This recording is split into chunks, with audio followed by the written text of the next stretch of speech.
topic at all. I mean, who here thinks about death? Wow, there's so many of you. You know those people are the lives of the party. But what makes death so scary? What makes it this huge thing that nobody wants to think or talk about? I mean, I did a Google search really quickly, and the results weren't exactly cheery. I know when I saw this, I was more mortified. But Google isn't the only thing that tells us that death is scary. What about William Shakespeare?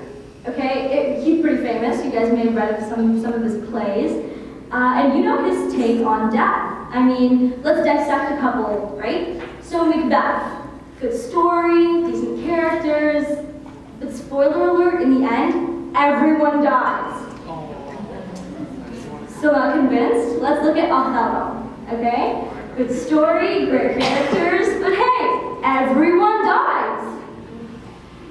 Okay, let's shake it up. Let's look at a romance. Romeo and Juliet, classic.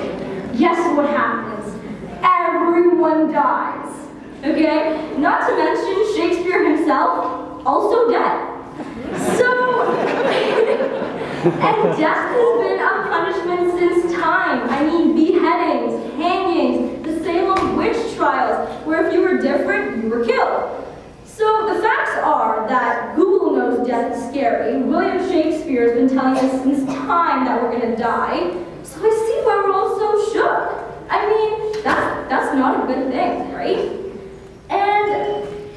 But what makes it so scary? Is it that nobody can come with us?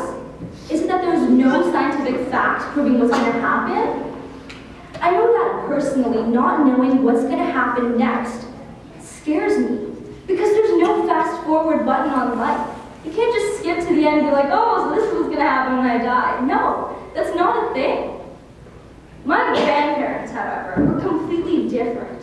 They embraced death. When I talked to them about death, they would say, what's there to be afraid of? I'm going back to where I came from, aren't I? And my grandparents are great storytellers. I remember one story in particular that my grandmother told me. It was about newborns. And she came up to me one day and she was just like, Rahana beta, and that means Rahana dear. And I said, yes, Daddy, because that's what I call my grandma. And she said, do you know why newborn babies cry?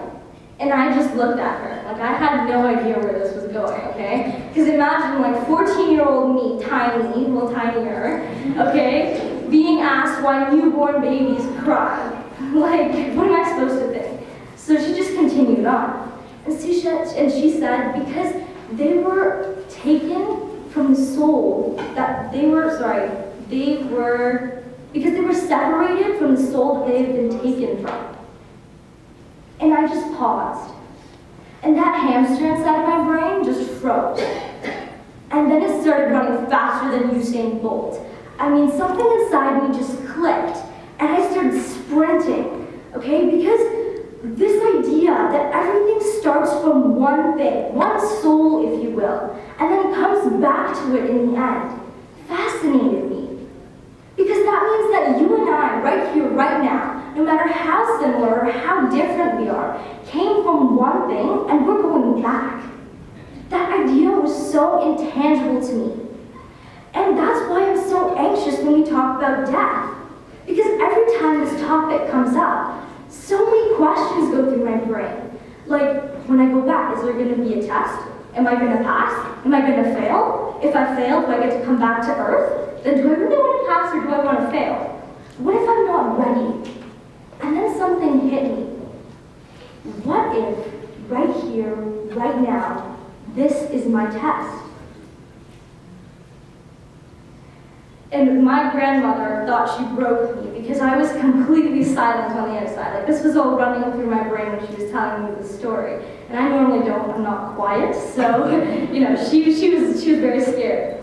But honestly, what if right here, right now, me living this life as Rahana Ibrahim is my test? And that led me to an important self-discovery. Well, two actually.